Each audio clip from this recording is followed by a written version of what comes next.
ये video trailer 2026 के पहले युद्ध का है, जिसमें बम हैं, बारूद बरसाते फाइटर जेट हैं, अहम ठिकानों को नष्ट करती घातक मिसाइलें हैं। आप जानते हैं इसके प्रायोजक कौन हैं? नोबेल शांति पुरस्कार की परम इच्छा रखने वाले ट्रंप, खुद को मिस्टर सीज फायर बताने वाले अमेरिका के राष्ट्रपति ट्रंप, जो कहते कुछ और हैं, करते कुछ और हैं। सबूतों के तौर पर वेनेजुएला से आई बमबारी मिसाइल वर्षा वाली इन तस्वीरों को आप देख सकते हैं। ट्रंप की नीति, नियत और चाहत को भी समझ सकते हैं। हर किसी के मन में यही प्रश्न है कि वेनेजुएला जैसे छोटे देश में ट्रंप की क्या दिलचस्पी हो सकती है? क्यों वेनेजुएला में ट्रंप ने सत्ता को पलटकर यहां स्ट्राइक की है? क्यों ट्रंप ने एक देश के राष्ट्रपति का अपहरण सिर्फ 60 मिनट में कर लिया? आखिर अमेरिका चाहता क्या है? अमेरिका ने वेनेजुएला पर हमला कर उसके राष्ट्रपति निकोलस मादुरो को पकड़ने का दावा किया है। अमेरिकी राष्ट्रपति ट्रंप ने सोशल मीडिया पर एक पोस्ट के जरिए यह दावा किया कि मादुरो और उनकी पत्नी सीलिया एडेला अब अमेरिकी सैनिकों के कब्जे में हैं। उन्हें वेनेजुएला से बाहर ले जाया गया है।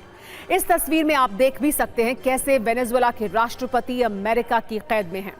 2 डेल्टा जवानों के साथ मादुरो हैं।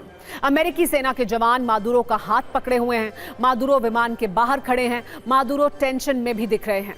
अमेरिका की कार्रवाई को आप ऐसे भी समझ सकते हैं, मादुरो पर अमेरिका में मुकदमा चलेगा। ये दावा अमेरिका के उप विदेश मंत्री ने किया है। उन्होंने कहा है कि मादुरो को अपराधों के लिए न्याय का सामना करना पड़ेगा।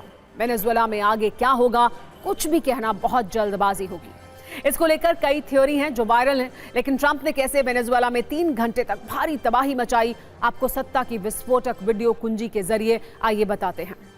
ये वेनेजुएला के आर्मी बेस की तस्वीर है, जहां अमेरिका के बम फुल एक्शन मोड में हैं। सोचिए उस देश का क्या हाल होगा जहां आर्मी बेस पर इस तरह बम बरस रहे हों। भारतीय समय के अनुसार आज 11:30 बजे दिन में वेनेजुएला के 4 शहरों पर हमले किए गए।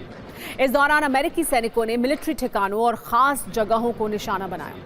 ये वेनेजुएला का मिलिट्री म्यूजियम है, जहां अमेरिकी सैनिकों ने जमकर बमबारी की। अमेरिका का कहना है कि वेनेजुएला की सरकार अंतर्राष्ट्रीय सुरक्षा के लिए खतरा बन रही थी और वहां से अमेरिका के खिलाफ साजिशें हो रही थी, इसलिए अहम ठिकानों पर हमले किए गए।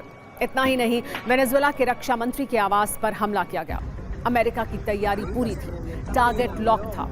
इसी हिसाब से अमेरिका के सैनिकों ने वेनेजुएला में सत्ता के कई सेंटर पर अटैक किया। वेनेजुएला डिफेंस हेडक्वार्टर पर भी बम बरसाए गए।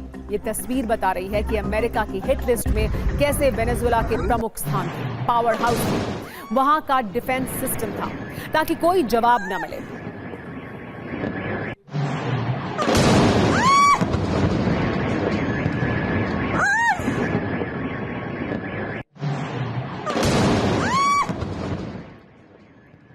वेनेजुएला में पोर्ट, एयरपोर्ट को मुख्य रूप से अमेरिका ने टारगेट किया। अमेरिकी हमले के बाद वेनेजुएला के नागरिक पड़ोसी देश कोलंबिया भागने की कोशिश भी करते हुए दिखे।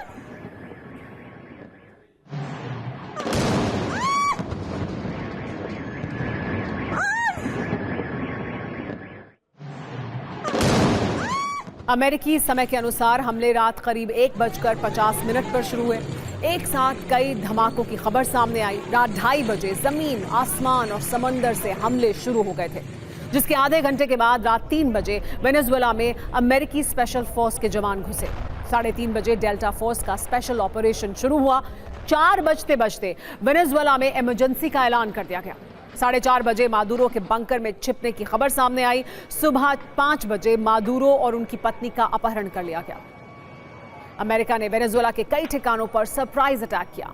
यह हमला इतना तेज था कि वेनेजुएला को जवाब देने का भी वक्त नहीं मिला। एक साथ सरकारी इमारतें, मिलिट्री ठिकाने और एयरबेस को टारगेट किया गया। इस हमले में अमेरिका की एयरफोर्स, ग्राउंड फोर्स और नेवी तीनों शामिल रही। 3.5 घंटे की बमबारी में अमेरिकी सेना ने कई अहम ठिकानों को तबाह किया, जिनमें सबसे प्रमुख है कार्लोता एयरबेस, जो राजधानी काराकास के बिल्कुल बीचों बीच है। इसी बेस पर वेनेजुएला का एयर डिफेंस सिस्टम तैनात था। राष्ट्रपति की सुरक्षा के लिए क्विक रिएक्शन टीम की तैनाती भी यहीं होती थी, इसलिए इस एयरबेस को निशाना बनाया गया। अमेरिका के निशाने पर फोर्ट तेउना सैन्य मुख्यालय भी रहा, जो वेनेजुएला का रक्षा मंत्रालय का टॉप कमांड सेंटर है। सारे टॉप सैन्य कमांडर यहीं तैनात रहते हैं। कई डिफेंस सिस्टम भी यहां तैनात थे। एक रोते सैन्य हेलीकॉप्टर बेस पर भी अमेरिका ने बम बरसाए। वेनेजुएला के ज्यादातर हेलीकॉप्टर इसी बेस पर थे। चरायावे प्राइवेट एयरपोर्ट पर हमला हुआ क्योंकि राजधानी कराकास से बाहर निकलने का ये एक अहम रास्ता है। अमेरिका किसी भी कीमत पर मादुरो को निकलने का मौका नहीं देना चाहता था, इसीलिए एल हाथियो एयरपोर्ट पर भी हमला हुआ। वेनेजुएला के एयरबेस नंबर 3 को भी अमेरिका ने टारगेट किया, जहां रूस से मिले सुखोई 30 जेट्स की तैनाती थी। ट्रंप ने इस पूरे ऑपरेशन को सीक्रेट रखा, लेकिन जिन हथियारों के साथ ये अटैक हुआ उससे पता चलता है कि इस विध्वंस की तैयारी बहुत पहले से की जा रही थी। इस पूरे ऑपरेशन में F-35 फाइटर जेट्स का इस्तेमाल हुआ। वेनेजुएला के रूसी रडार S-300 इन्हें ट्रैक नहीं कर पाए। हमले में एयर डिफेंस सिस्टम को तबाह कर दिया गया। इन्हें हवाई सुरक्षा देने के लिए अमेरिकी एयरक्राफ्ट कैरियर से F-18 सुपर हॉर्नेट जेट्स ने भी उड़ान भरी। दुनिया के सबसे आधुनिक माने जाने वाले रिपर ड्रोन से भी हेलफायर मिसाइलें दागी गई, जिससे कम्युनिकेशन सिस्टम को टारगेट किया गया।